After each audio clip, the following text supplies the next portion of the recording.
Job teachers টিভির পক্ষ থেকে সম্মানিত ভিউয়ার্স ভাই ও বোনদের জানাই আন্তরিক শুভেচ্ছা অভিনন্দন। আপনাদের সাথে আমি রয়েছি Mohammad Rashed Mosharraf, trade instructor, Itna Nurpur DD মাদ্রাসা, ইটনা, কিশোরগঞ্জ। সম্মানিত ভিউয়ার্স, আমার নিজ জেলা জামালপুর ও নিজ উপজেলা সরিষাবাড়ি উপজেলা। সম্মানিত ভিউয়ার্স, আজকের আলোচ্য বিষয় শিক্ষক নিবন্ধন সম্পর্কিত প্রশ্ন ও উত্তর, পর্ব নং 1। সম্মানিত ভিউয়ার্স, আমাদের এই শিক্ষক নিবন্ধনের যে বিভিন্ন বিষয় জানার জন্য অনেক ভাইয়েরা আমাদের বলছেন যে কিছু প্রশ্ন তৈরি করে এইগুলোর উত্তর যদি দিতেন তো আমরা বেসরকারি শিক্ষক নিবন্ধন ও প্রত্যয়ন কর্তৃপক্ষ সম্পর্কে সকল কিছু জানতে পারব। তো তাদের জন্যে আমি মোট এই জব টিচার্স টিভিতে 12টি পর্বে, প্রত্যেকটি পর্বে 10টি করে প্রশ্ন এবং তার উত্তর এবং ব্যাখ্যা বিশ্লেষণ সহ 10টি করে প্রশ্নে 12টি পর্ব করেছি। তো আজকে হলো আপনাদের প্রথম পর্ব। প্রথম পর্বে আমি আপনাদের 10টি প্রশ্নের উত্তর দেওয়ার চেষ্টা করব। তো সম্মানিত ভিউয়ার্স, যারা একেবারে নতুন কিংবা শিক্ষকতার পেশায় আসতে চাচ্ছেন বা এখনও রয়েছেন, তাদের জন্য এই 120টি প্রশ্ন জব টিচার্স টিভিতে প্রতি একদিন পর পর ধাপে ধাপে এইগুলো দেওয়া হবে এবং সেইগুলো ভিডিও পাবেন বিকাল 4টার পর থেকে আমাদের একদিন পর পর। তো জব টিচার্স টিভির সাথেই থাকবেন। তো সম্মানিত ভিউয়ার্স, প্রথম প্রশ্ন বলছে, শিক্ষক নিবন্ধনের সার্কুলার কত মাস পর পর হয়?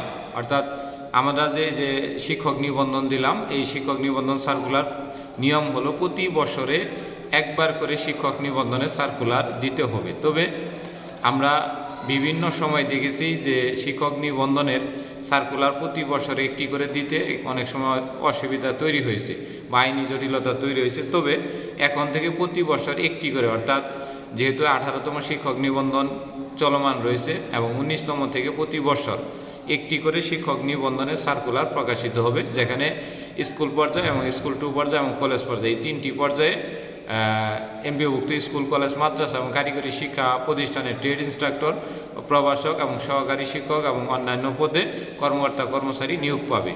তো সম্মানিত ভিউয়ার্স, নাম্বার হলো 2। প্রশ্ন নম্বর 2 হলো, শিক্ষক নিবন্ধনের পরীক্ষার ধাপ কয়টি ও কী কী? শিক্ষক নিবন্ধনের পরীক্ষার ধাপ 13তম শিক্ষক নিবন্ধন থেকে এখন পর্যন্ত 18তম শিক্ষক নিবন্ধন চলমান রয়েছে। অর্থাৎ প্রতি বছর যখন আপনি একটি করে শিক্ষক নিবন্ধন সার্কুলার পাবেন, তো সেখানের ভিতরে আপনাকে পাশ করতে হলে 3টি ধাপ অতিক্রম করতে হবে। একটি হলো প্রিলিমিনারি বা এমসিকিউ, আরেকটি হলো লিখিত পরীক্ষা এবং আরেকটি হলো ভাইভা।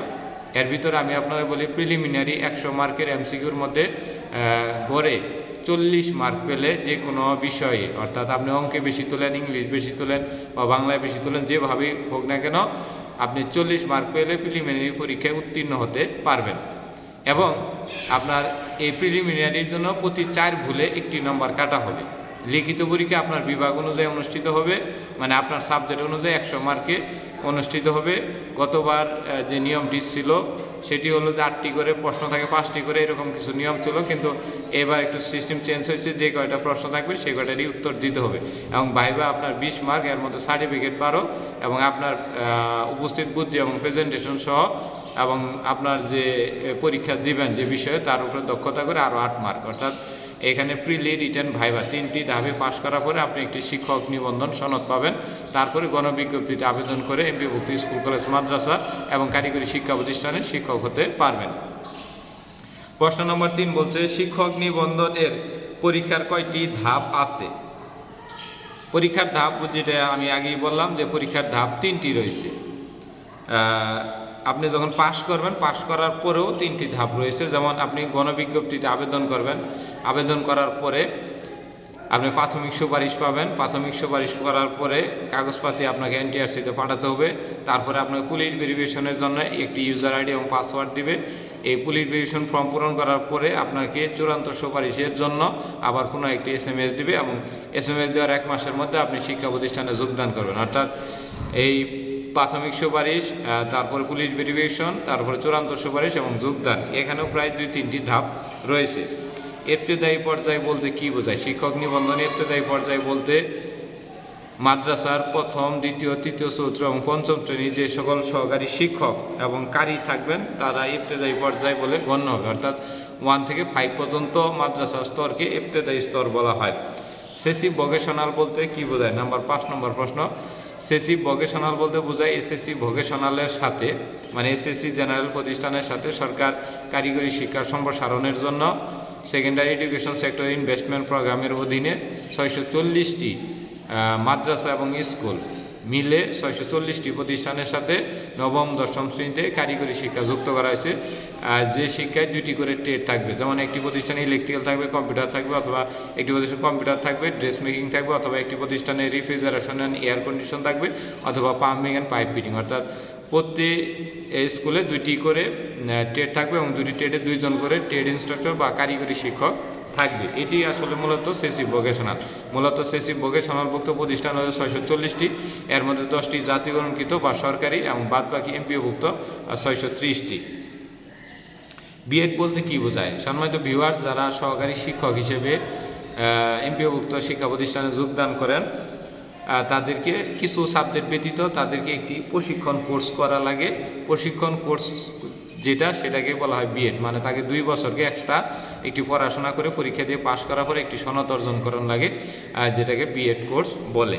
এই বিএড কোর্স করা সহকারী শিক্ষক যাদের করার জন্যে সরকার নির্ধারিত করে দিয়েছে তাদের জন্য করা এটা বাধ্যতামূলক, না হলে উচ্চতর স্কেল ইনক্রিমেন্ট সহ অন্যান্য বিষয় তাদের সমস্যা তৈরি হয়। আর সহকারী শিক্ষক বলতে কী বোঝায়? যে এমপিওভুক্ত স্কুল কলেজ মাদ্রাসায় যারা প্রথমে যোগদান করেন, যেমন বাংলা, ইংরেজি, গণিত, সাধারণ জ্ঞান, তাদেরকে সহকারী শিক্ষক বলা হয়। মাধ্যমিক শিক্ষায় সিনিয়র শিক্ষক নামে পদ আছে কি? মাধ্যমিক শিক্ষায় সিনিয়র শিক্ষক নামের কোনো পদ নেই। তবে যারা ওই যে বললাম যে 10 বছর বা 10ম গ্রেডে যারা ইনক্রিমেন্ট পায়, অর্থাৎ 10ম গ্রেড পর্যন্ত যারা চলে যায় তাদেরকে এমপিওভুক্ত শিক্ষা ব্যবস্থায় তাদেরকে সিনিয়র শিক্ষক হিসেবে অভিহিত করা হয়। তবে কাগজ কলমে সিনিয়র শিক্ষক নামের কোনো পদ নেই। ট্রেড ইনস্ট্রাক্টরদের কাজ কি? 9 নম্বর প্রশ্নে বলা হয়েছে ট্রেড ইনস্ট্রাক্টরদের কাজ হলো এসএসসি ভোকেশনালে পড়ানো এবং পড়ানোর ফাঁকে ফাঁকে বাস্তব প্রশিক্ষণ করানো। যেমন আমি হলাম একজন ট্রেড ইনস্ট্রাক্টর এসএসসি ভোকেশনালের, সেখানে ড্রেস মেকিং বা অ্যাপারেল ম্যানুফ্যাকচারিং বেসিক বা টেক্সটাইল বিষয়ে যে আমাদের সেলাই প্রশিক্ষণ রয়েছে সেগুলো আমরা হাতে কলমে শিখিয়ে থাকি, মানে ট্রেনারের মতো স্টুডেন্টদের, নবম দশম ভোকেশনাল স্টুডেন্টদের আমরা শিখিয়ে থাকি। এটি হলো ট্রেড ইনস্ট্রাক্টরদের কাজ। মূলত ট্রেড ইনস্ট্রাক্টর কাজ হলো প্রশিক্ষণ দেওয়া এবং পড়ানো, 2টি মিলের সমন্বয় হলো ট্রেড ইনস্ট্রাক্টর। আর সহকারী শিক্ষক হলো তারা শুধু পড়াবে, কোনো বাস্তব প্রশিক্ষণ দিবে না। ট্রেড ইনস্ট্রাক্টর এবং সহকারী শিক্ষকের মধ্যে এটাই বর্তমানে মূলত পার্থক্য। তারপরে 10 নম্বর বলছে প্রভাষক কাকে বলে? সম্মানিত ভিউয়ার্স, যারা কলেজ পর্যায়ে কিংবা আপনার মাদ্রাসার যে আলিম পর্যায়ে, ইন্টার পর্যায়ে যারা রয়েছেন তারা যে পদে যোগদান করেন, অর্থাৎ যে পদে এই সকল প্রতিষ্ঠানে যারা যোগদান করবেন তারাই হলেন প্রভাষক। অর্থাৎ এখানে যে বাংলা, ইংরেজি, গণিত, সাধারণ জ্ঞান পড়াবেন এদেরকে প্রভাষক বলা হয়। অর্থাৎ কলেজ পর্যায়ের মর্যাদাকে প্রভাষক বলা হয়।